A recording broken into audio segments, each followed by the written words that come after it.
Today's presentation will be given by Eloise Wright. She's currently a postdoctoral fellow at the Lieberthal-Rogel Center for Chinese Studies. Her research explores practices of reading and writing literary Chinese in what is now southwest China from 1275 to 1700. She received her PhD in history from the University of California, Berkeley in 2019. Today she will be speaking on periphery, locality, and status in writings from 16th-century Dali, Yunnan. Please join me in welcoming her.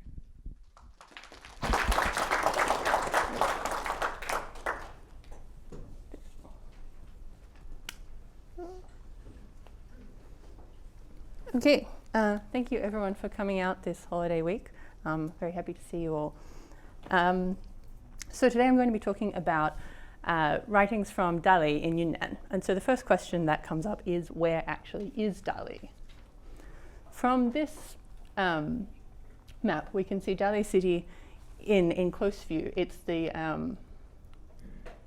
this grey square in the satellite picture that's between Lake R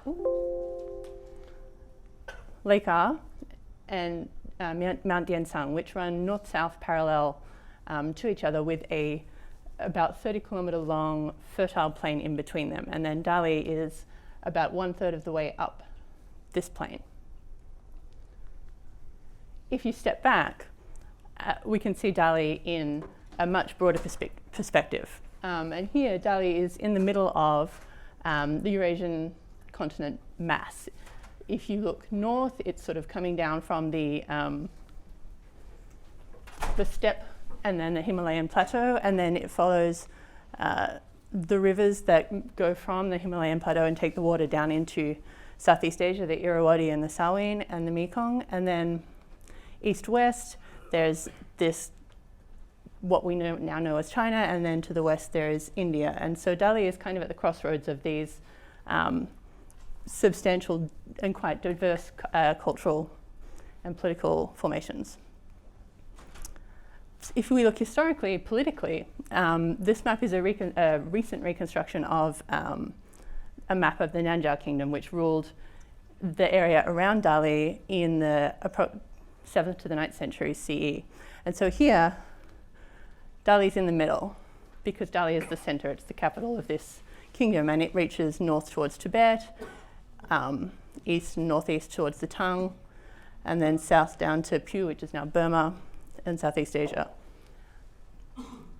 But in the 16th century, the time period we're talking about, the political map of Dali looks more like this. Dali is way over here, of a part of a state which covers the eastern part of the Eurasian subcontinent, the Ming dynasty, and its capital is up here. And from this point of view, Dali is not remotely close to the center, it's the periphery. It's the furthest you can get, pretty much, while still being part of the Ming dynasty. So this is a modern map of the Ming provinces, but we also have maps from the 16th century. And here is one from a gazetteer, which was produced in Dali in the 1560s. And here, Dali is situated within the Ming imperial space in a different way. It's not situated as a periphery, it's situated as a prefecture. And so the idea of a prefecture is that the empire contains provinces, and within each province there are prefectures, and within each prefecture there's sub-prefectures and counties. And so every part of the empire is built into this administrative spatial structure at some level. And so here Dali is in the center of its prefecture, right? Dali city is the administrative seat of Dali Prefecture, and the structure of the map locates Dali within the neighboring prefectures, right? So we've got Menghua to the south, Yongping to the west, Heqing to the north, and then Yaozhou to the east. But within that, you can see again what we saw in the first map. We have the mountains here, and then the lake around here, the fertile plain in the middle, and then Dali is in the middle. We're looking across the lake at the plain with Dali city and the mountains. And then arranged around it, around the city, it sort of looks as though it's more in the center than it does on the satellite. But we have temples, we have trade routes up behind the other side of the mountain and along the front. We have boats, we have these sub-prefectures and counties, and military garrisons, which were all the subunits of Dali Prefecture. So, these are all different ways of thinking about where Dali is. And so if we want to figure out how did people in the 16th century think about where Dali was, the first thing we need to think about is who is reading and writing, who is producing these texts that we're talking about, and why is it interesting? So in 1253, the person who later became Kublai Khan conquered the Dali Kingdom, which was the successor to the Nanjiao Kingdom, which ruled from Dali as the capital. And he made it part of what became the Yuan dynasty, also located in what's now China. They moved the capital from the capital of Yunnan province, which they established on the territory of the former Dali Kingdom. They moved from Dali to what's now Kunming, the current capital. So when in 1383, the Ming dynasty, finally Ming armies made their way from the northeast, which they'd already conquered, to incorporate northwestern Yunnan in their empire, they took over the administrative infrastructure that was established by the Mongols. And so they incorporated Dali as a regular prefecture, right, which is quite distinct from most of the regions around it. So most of what's now Yunnan and the rest of the southwest was ruled indirectly as through using the intermediaries of indigenous tribute states. But Dali was ruled directly. It was taxed like anywhere else in the empire, and its citizens were registered as civilians, which meant that they were able to participate in the examination system. They were able to enroll in schools, they were able to take the exams, they were able to serve as officials in the same way that civilians from other parts of the empire were able to. And so they take advantage of this pretty quickly because the former elite of the Dali Kingdom are still living in Dali, and they have the resources, and they're familiar with Chinese language Buddhism, and they're familiar with the classics, and so they're able to pretty quickly take advantage of these opportunities to take part in the new ruling system of the empire. And there we have the first provincial graduates from Dali, civilians, in 1411, and then the first metropolitan level graduate immediately after that. And so it takes about a century after that before we get a really good critical mass of people taking the examinations and then producing not just official texts, but texts in a variety of genres that enable that, so that we now have sources about Dali from this period that we can look at. So that's why we're looking at the 16th century.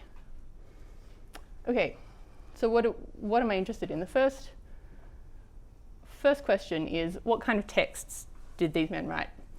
Second question is, what did they write about? The third question is, what did writing in literary Chinese do for these writers? What was the point of reading and writing like this? And then finally, what can we learn about the community that they were part of using these sources? So there's 5 largish bodies of extant material, and I'm going to talk mainly about the first 3 today. The first one is tomb inscriptions, which were stone steles on which were inscribed narratives and records of recently deceased people, as we also have. Secondly, there's commemorative inscriptions for institutions, which look quite like tomb inscriptions physically, but were erected at temples or schools or government buildings or bridges when on significant occasions, such as when they were rebuilt or when they were first constructed or something like that. The third genre is gazetteers, which is a form of local history that I'll talk about in a bit more detail later. Finally, we have unofficial histories, and especially at the very end of the period, we have familial genealogies. So we're mostly going to talk about the first 3. And in order to do that, I'm going to focus on a single figure, a guy by the name of Li Yuanyang, who is interesting because while we have a variety of sources in all of those different genres, we don't often have one figure who contributed to more than one of them. And so I chose him because we have 20 odd sources specifically by him, and so it's easy, we can focus on the production of sources across his lifetime to see how it changed and to hold fast that kind of the factor of what is this person, who is this person, the author. The author is consistent, and so we can see other things changing. Anyway, here is his tomb inscription, or rubbing of his tomb inscription, which is now in the Dali City Museum. As you can see, we have not got, we have not got all of the main body of the epitaph. It's broken, but we've got the cover here. Okay. So Yuanyang was born in 1497 in Dali. He took the examination in 1526. That's the metropolitan examination, so he'd been through the previous examination levels before that. He had a bunch of younger brothers, but he is the most famous. His father was an official, and he later has his parents enfeoffed in 1537, shortly before his father's death.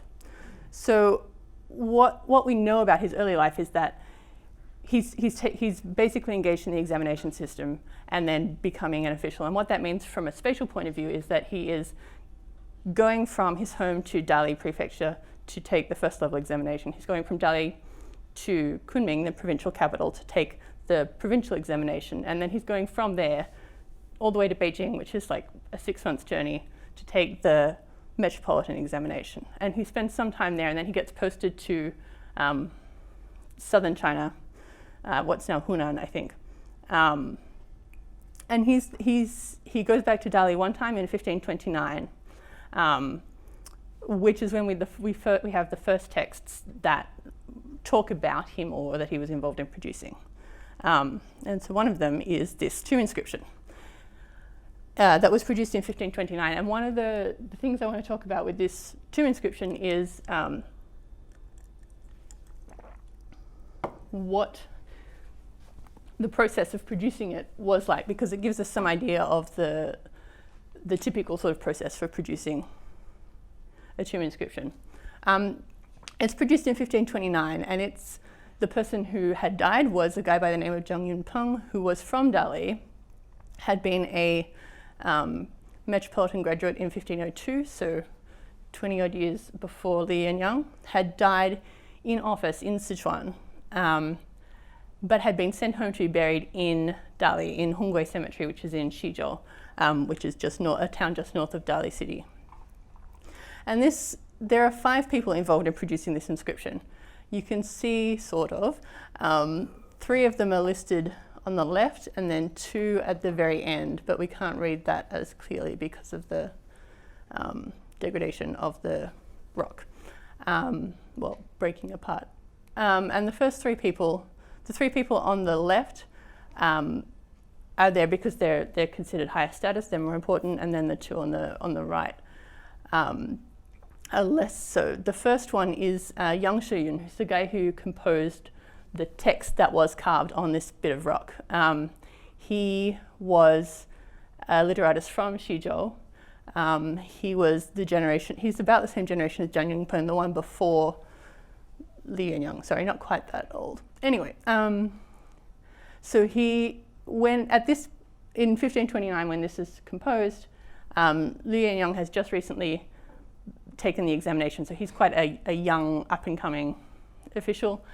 Yang Shiyun is a bit older. He's sort of in the fullness of his career, and so he composes the main text of the stele.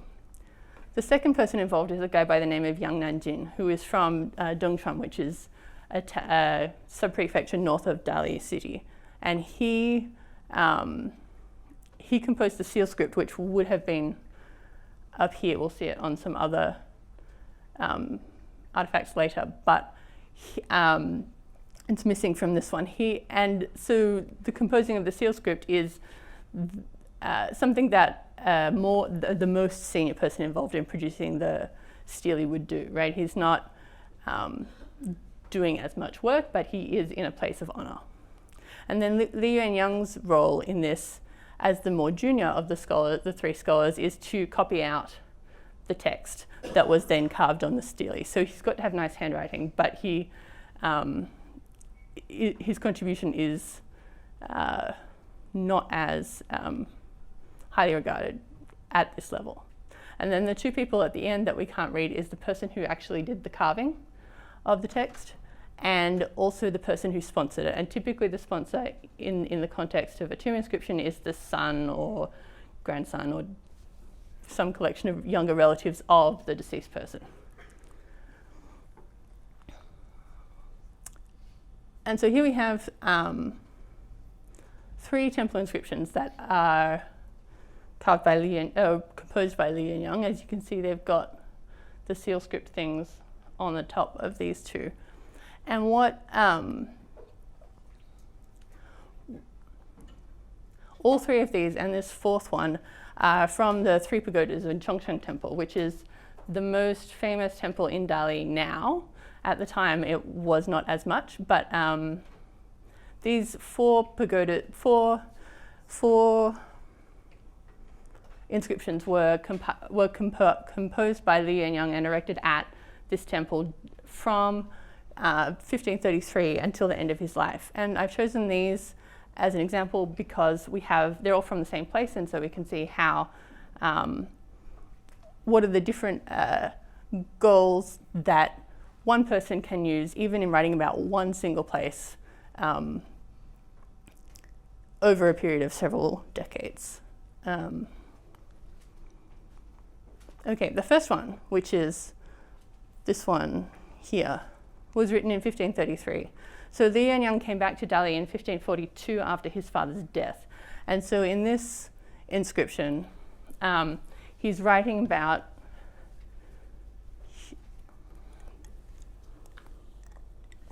a repair of the temple that he's undertaken over the previous decade, more or less. He says, I came home back to Dali because my father had just died.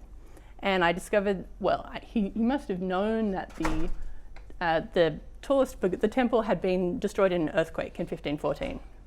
And so he found out that since they had not been repaired, he gathered together a group of men from his village to restore the temple. He says, I don't know, so in this first inscription, the goal of writing is very straightforward, very simple. He says the temple was originally built under the Nanjiao. It was destroyed in an earthquake. I came home, found it hadn't been fixed. I fixed it. Here's the people that I got together to fix it. So he's demonstrating first that he has the financial resources to dedicate to a temple, that he wants to do that, and that he's an important enough member of the local community to gather people to do it with him. The second inscription is several years later, and it's about, the main body of the inscription is 5 precious items that were held by the temple. There's a bell, there's some calligraphy, there's some sutras. And so, but what Li Yuanyang's purpose in writing this is primarily to locate these man-made artifacts within the natural environment of the Mount Yansang and Lake R, and the physical and the numinous environment of the temple. And so in this inscription, he spends a long time. He begins and ends by locating the temple in the physical surroundings. He says that the scenery is as beautiful as anywhere in all under heaven. And the mountains serve as a screen, and then the river is in front, and we have these precious things that we need to look after. How fortunate we are. The third inscription from 1577, instead of looking around, looks back. It's primarily a historical inscription. He says this hermitage within the grounds of the temple was established under the Nanjiao. It's called Ranggong. I don't know why it's called Ranggong. He says it might be a Mr. Rung, Gung can mean Mr., or it could be that the man who lived there was a retired official, and so Rung can mean to retire from office. But then he lists 4 or 5 monks over the following nearly 1,000 years that had lived in this hermitage, and had donated lands or possessions to the temple as part of living in this hermitage. And so his goal in writing this inscription is to locate himself and his own donation of land to prepare this hermitage within this line of monks. And then finally, the last one, instead of looking back, looks toward the future. So it's a hall dedicated to the Bodhisattva Dizang, who is the Bodhisattva who empties out hell. And he, pretty much all of the inscription is discourse on Dizang and why he's an important Bodhisattva to worship, and here's lots of information about him. And so, but he ends by saying, the point of this hall is so that future generations will know about Dizang, and then we will all be able to experience his compassion. Okay, so the second genre I want to talk a little bit about is GAZETTEERS.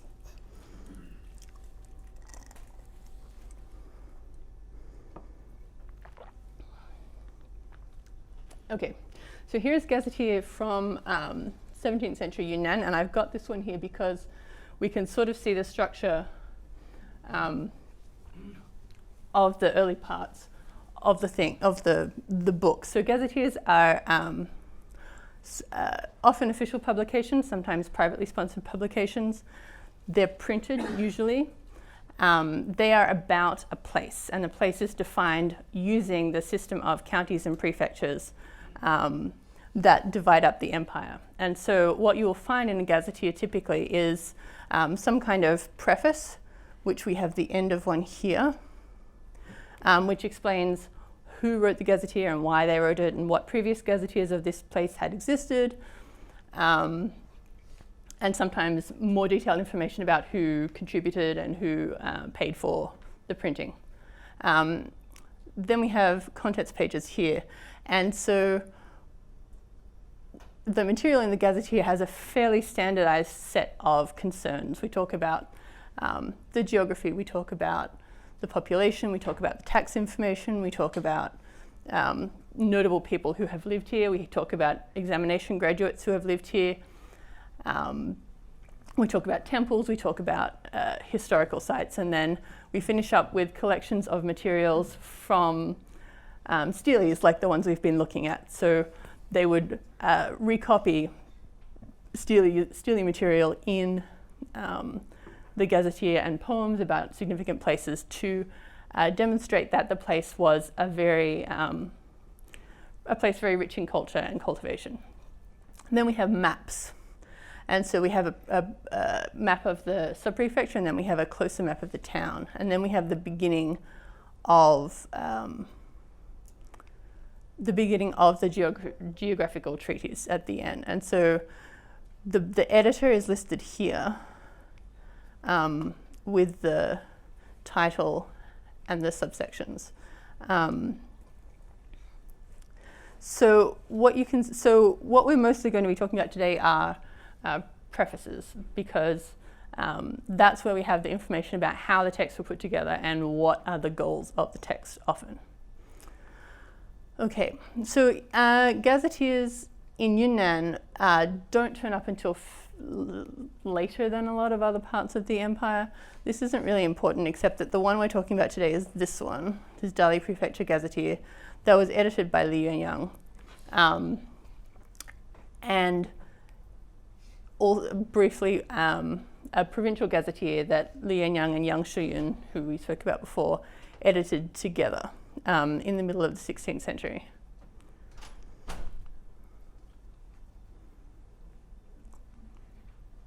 Yes, okay.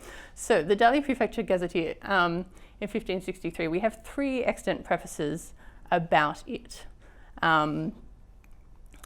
And these are quite contradictory, so it took me quite some time to figure out what exactly was going on. The first one is the one attached to the beginning of the book itself, which is this 1563 piece by Li Yuanyang, who was the chief compiler of the Gazetteer. And in this piece he says, the previous Gazetteer was in a terrible state of disarray, and so I decided to fix it. He mentions 20 years ago that the prefect at the time, a guy by the name of Cai Xiaoke, called together him and Yang Shuyun to fix the Dali Gazetteer. And they did some work on it, but he decided later that it was not good enough, and so he decided to fix it. And what he did was he took the material that he and Yang Shuyun had gathered, and then he reconstructed it in a series according to a system that he thought was a more elegant and more useful way of organizing this information according to what you would need to know if you were an official who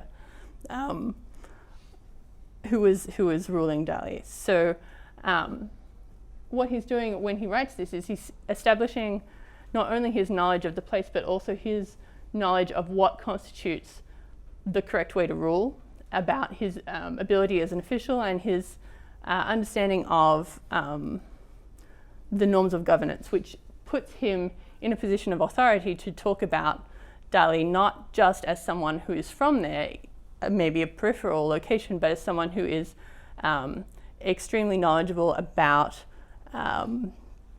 what it means to be a cultivated Confucian official. And then we have a fragment of a second preface, which is interesting because it doesn't say a lot. We don't have we only have a couple of sentences, but it's by a guy by the name of Zhao Rulian, who is also from Dali, who turns out to have been the father of Li Yuanyang's daughter's husband. So we have Zhao Rulian's family genealogy, which mentions that his son Zhao Sung was married to Li Yuanyang's daughter. So what this preface is doing, apart from what it might have actually said, is locating. It's pulling together this local literati community that contributed to Dali's the impression of Dali that the impression that Li Yuanyang wants to give of himself, that he's a very cultivated person. It's embedding that in a local community. And then we have an earlier preface by Yang Shen, probably from the 1440s. This preface, I think, it's not attached to the Gazetteer itself. We find it in a later 17th century provincial Gazetteer, in which the dating information is removed. But it seems to have been compiled for the first version of the Gazetteer. In it, he talks so Yang Shen is, compared to Li Yuanyang and Zhao Rulian at that time, Yang Shen was by far more famous. Yang Shen was an official, the son of the Grand Secretary, and he'd come first in the examinations, but in the rights controversy, his father and he had both been got on the wrong side of the emperor, and he had been exiled to Yunnan in 1524, I think, at which point he retired from public life and devoted himself to reading and writing and traveling. And he had met Li Yuanyang at court, and in the 1529 trip, when Li Yuanyang went back to Dali, he went on a journey with Yang Shen around Mount Diansong and Lake R, and showed him the important historical places and scenic locations that introduced him to the area. So we know that they have a relationship that's fairly long-standing. We know that they think of themselves as friends. And so when the this gazetteer is beginning to be put together in the 1440s, Yangshen says that he, who was naturally consulted by the prefect of Dali, who was commissioning the gazetteer, consulted Liu Yuanyang and Yang Shiyun because he knew that they were local people who were both very scholarly and well educated, but also very knowledgeable about local records and the customs of the local people. So he's establishing Li's authority as a kind of cultural insider, as someone who knows about Dali and who knows, who is able to translate that for an imperial audience. And so we can see so what we have is multiple people engaged in producing a gazetteer. And so as a result, what we have is in gazetteers are multiple ways of thinking about place that are layered on top of each other and included within and around each other. So one of the things they do is locating place into, if we look at this map again, we can see one of the things they're doing is, okay, they're locating Dali in imperial space, but they're also interested in garrisons, which are the Ming military settlements who were occupying areas of land and then basically staying there for generations. They're also interested in this Mount Yansang and Lake Are, and you look at it again in the context of these, the views that, or the important places that Liu Yuanyang showed to Yangshen, and you think, okay, well, here is a cloud belt across the middle, which is the first of the 10 famous scenes, right? And then we have a gate down here at the southern pass, which is the 10th of the 10 famous scenes, and we have the reflection of the moon in the lake is also in there. And so we have a different view of Dali that emphasizes its beautiful scenery that's overlaid onto the existing understanding of imperial geography. And we have also, you can see it better in this one, we have a large number of local temples that one might not always expect to find in here. So we have these streams that go across the plain. There are 19 streams, there's only 4 of them here, but there are 19 famous streams. And here are the 3 pagodas with the temple. Here is a stupa that you can see at the north part of the plain. And there's one pagoda temple. Here is a memorial to the soldiers killed in the Ming invasion. Is this mound next to the pagoda.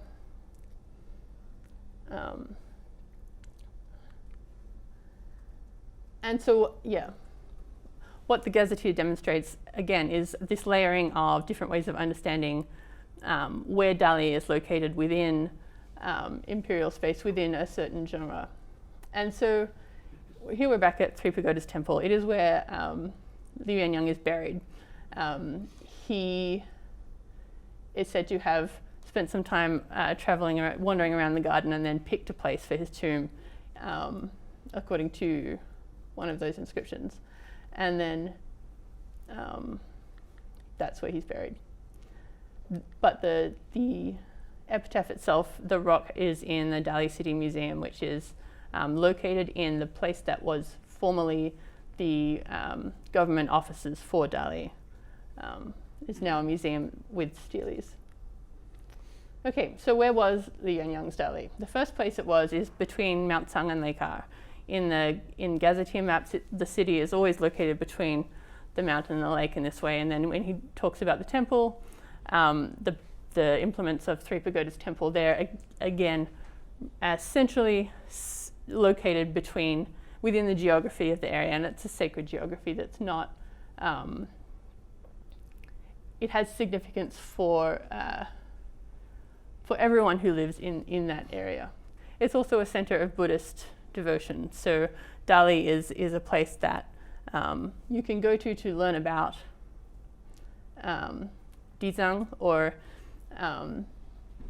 any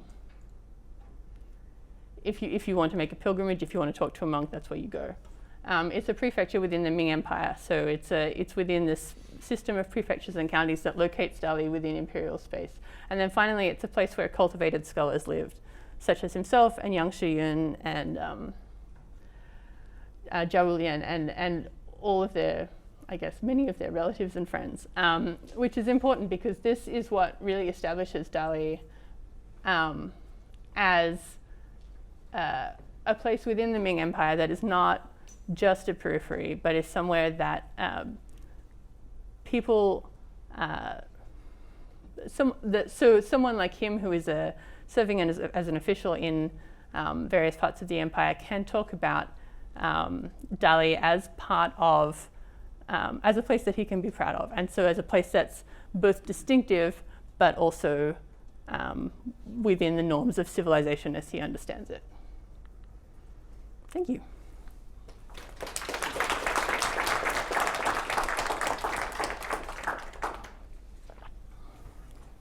Questions for Dr. Wright?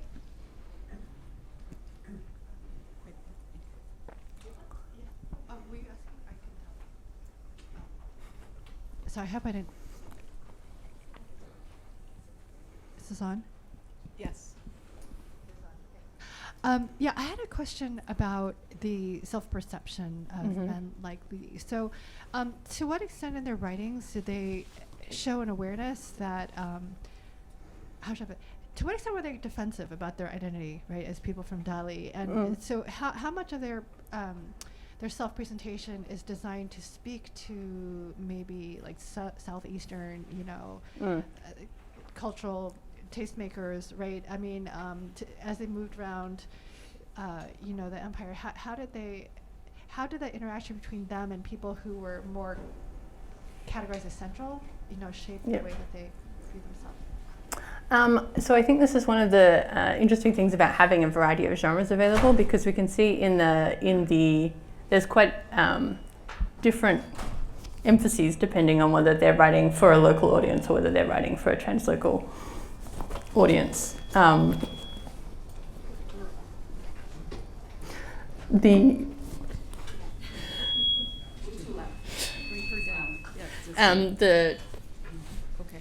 the inscriptions that are in the temples that are essentially, like, the people who are looking at them are going to be people who are in Yunnan for some reason or another, and they tend to be less, they tend to just ignore the whole thing, with the exception of inscriptions that you find in imperial institutions. So school inscriptions tend to say, well, we know that Yunnan is far away, but we have received teachers from a certain time period, and these list of officials were involved in rebuilding it, and so now it's a place that has a lot of scholars, and here's a list of scholars, So in that context, they're quite defensive, and sometimes, but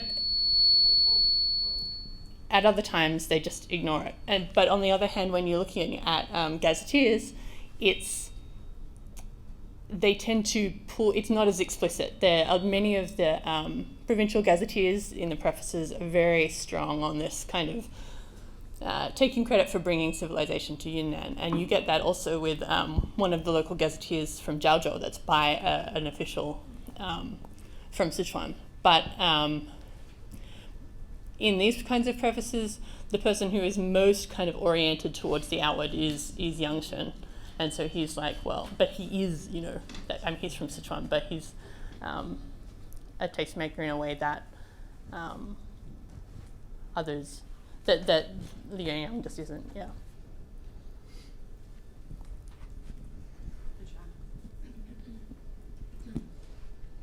Back on the previous one, on the YUANYANG'S, whoops, sorry, there. Okay, it seems to me there's another one that could be in there, and I'm wondering whether it's just been cut off, and this is the indigenous clans. Going back centuries, of course, Dali had been an independent country, and the clans, I believe, continued up. I use the clans loosely. The families had continued up through the centuries. So, are they mentioned or are they ignored in the gazetteers? In gazetteers, typically they're not mentioned in detail. Occasionally you'll find something in an inscription that's been copied in the literature section. What we do find them turning up mostly is in tomb inscriptions. Tomb inscriptions, funerary inscriptions. There's one, the last one that Li Yuanyang wrote shortly before his own death was for a colleague who was said, he says, they use descent from somebody who served the Nanjiao, is the typical formulation, as essentially a source of status for the family. So among the sources of status is having served as an official or having done something, but also, and being very scholarly and donating to temples, but also being descended from someone who claims service to the Nanjiao, or occasionally someone who arrived with the Mongols. And so, yeah, that is more prevalent in the earlier 15th century, yeah. early 16th. Yeah, yeah. But they still, I mean, this one was 1570, so, yeah.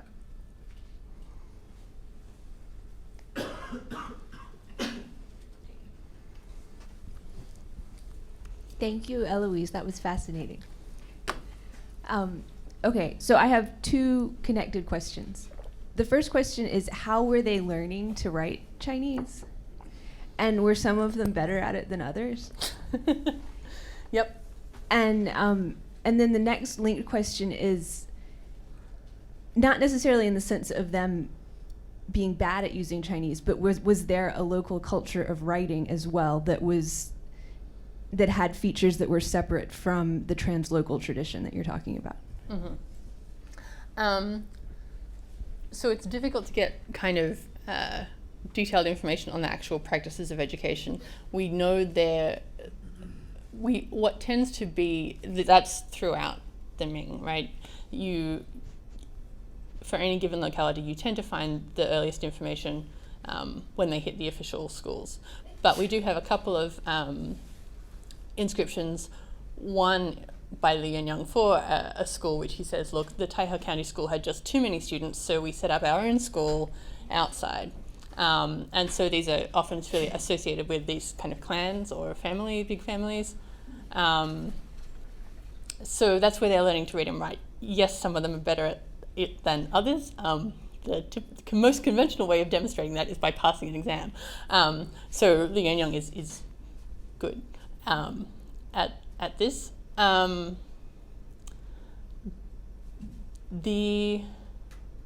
Okay, so as far as non-Chinese language interference, is that what you're asking about, sort of? Part of it? Yeah. So we have a very few texts which were written using Chinese characters to represent the sounds of what we now call Bai language. There are not very many of them. There's only a couple from this period. There are other sources that are mentioned that are supposed to have been in Bai language. One of them in the inscription about an inscription about the monks who had lived in this particular hermitage. He cites, in fact, a text called Tongji, Baigo Tongji, which is supposed to have been a Chinese translation of a Bai language text from that period, which talks about a particular monk. But we don't have many of them extant. Yeah.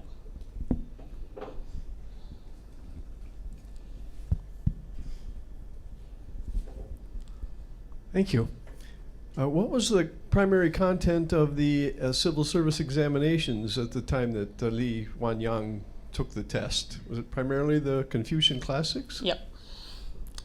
So we have in the rolls, which record the provincial and the metropolitan examination, it will say which of the 5 classics they chose to write on for that particular examination. So, and we have a few sample examination papers, but yeah, that's basically what it was.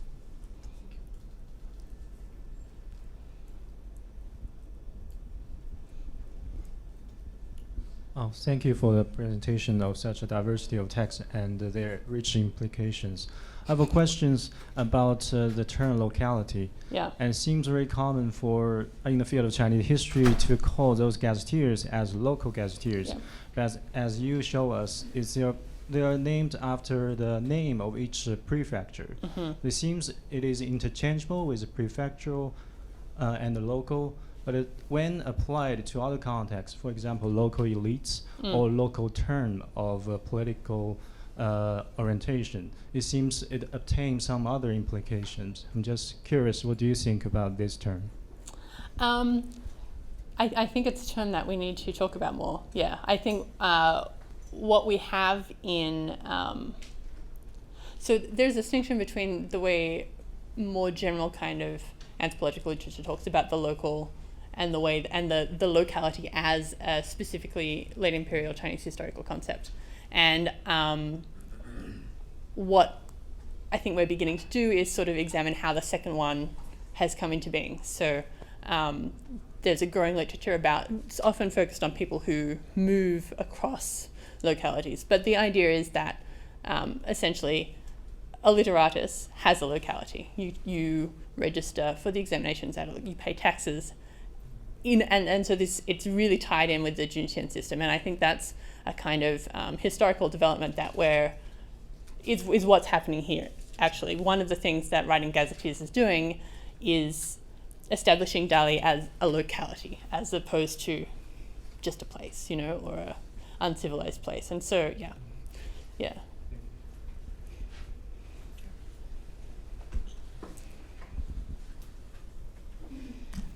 Yeah, I think at some point when you were introducing the texts and you talked about why you wanted to focus on the text by one person, you talked about how we can see changes within the specific types of text over time. So I was curious, within the scope of your study, do you actually see changes in the way that either Lee himself talks about Dali or the way people writing similar texts write about Dali, and like what can we learn from those changes? And then another question I had, which I don't know if you'd be able to answer, I know your focus is mainly on the text created in this one place, but do you see similar strategies of representation and placemaking being carried out by similar types of people in other parts of the Ming dynasty or empire at that time? Okay. So second question first, I think. Yes, it's connected with the late Ming print culture, popular printing revolution, and so you end up with, revolution's the wrong word, but we have a great deal more text about localities in gazetteers from the late Ming. If you look at the early Ming, nearly all the studies deal with inscriptional material because that's what we have in a lot of places. And so there's a broader change that's happening in terms of the ability of local elites to engage with, to write about places in a diverse variety of genres that still are extant today.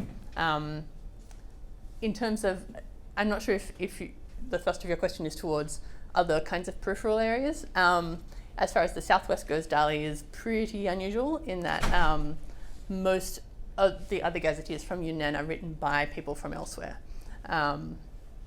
There's some work that I'm aware of in the northwest, but again, they're mainly, I believe, people from elsewhere writing about. So Dali is kind of special in that we have this kind of self-fashioning in a place that we don't expect it to happen. Yeah. And the first question was changes in the text. Changes in, yes. Okay. So one of the clear ones is the tomb inscriptions and the sources of status that were used by Dali local elites become more embedded within the imperial examination system, as you might expect, as the society becomes more embedded in the empire. In terms of the temples,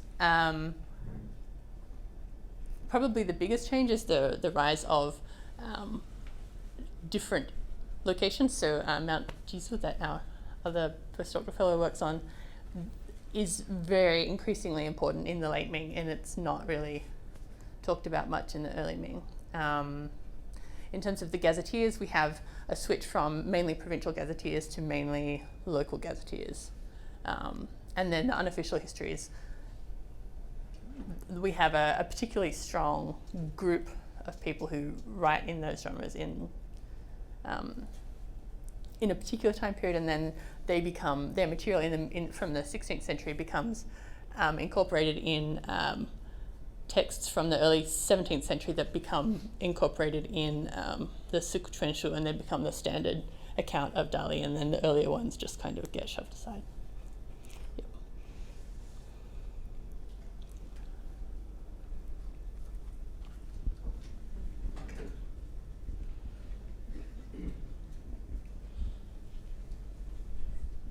Thank you, Eloise. Wonderful talk. Learned a lot. So my general question is that I want to sort of situate your talk in a larger secondary scholarship or scholarly debate about late imperial Chinese local elite, civil service exam, and literati culture in locality. So I noticed that you talk about YUANYANG'S effort of creating or narrating Dali as a local place, and mostly I'm not, or perhaps I miss it. I think you mostly argue that he's creating this Dali as a place in this administrative system, like in this prefectural system, this Junxian system. And this Dali is a part of this empire, and is part of a place it create or cultivate scholars and who could enter the center or enter the system, and therefore, so the larger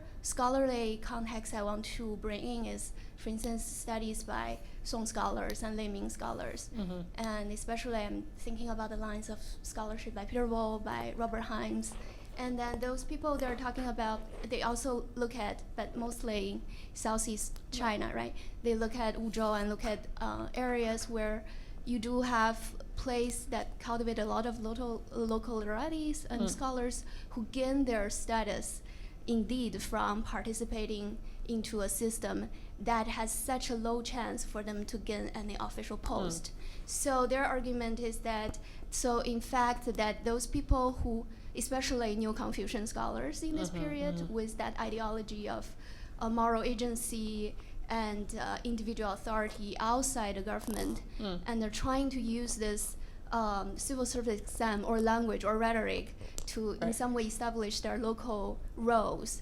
And actually this kind of local roles is in some way outside the reach or outside, even though it agrees on the rhetoric of a civil service exam with the authority of the central government, but at the same time is establishing more resources or local roles for themselves, because it just so little of them can really gain an official post. So I'm wondering if you see that some kind of similar or parallel phenomenon also in Dali or in this periphery areas of the empire, or is something very different? So that I'm very curious. Okay, so where I understand that scholarship to be directed is towards, so from the point of view of literati in the center, or the east, there are options. The question is, how do they maintain their status across generations, right? And do they do it by focusing towards the national level of in civil service, or do they do it by focusing on local situations? And I think the alternative that is presented to literati in those places is different from the alternative that's presented to literati in Dali, right? In Dali, the alternative is you just assume you don't have a history of because so the changes over time are associated with an increase in the number of graduates and a relative decrease in the number of positions available to them. But in Dali, that there isn't the previous, ability to easily get a post, so it's not a change from that. And I think what that kind of demonstrates is I think what it demonstrates is that the choice that we're seeing, it only works within a very restricted sense, and it's a choice between two different parts of a system that are the same system. I think, while from the point of view of people who are in it, it looks like it's a change, right? The historians are identifying a real historical change, but fundamentally it's a change within a closed system. And what we have here is people coming from outside a system to, becoming inside the system. Yeah. Okay. Thank you very much for your presentation. I think it's very interesting. I know, there is a special group of Dali in Ming Dynasty. It's called Confucius and Buddhism. Chinese name is Shiru. Yeah, a local scholar has wrote a book called Dali Kingdom.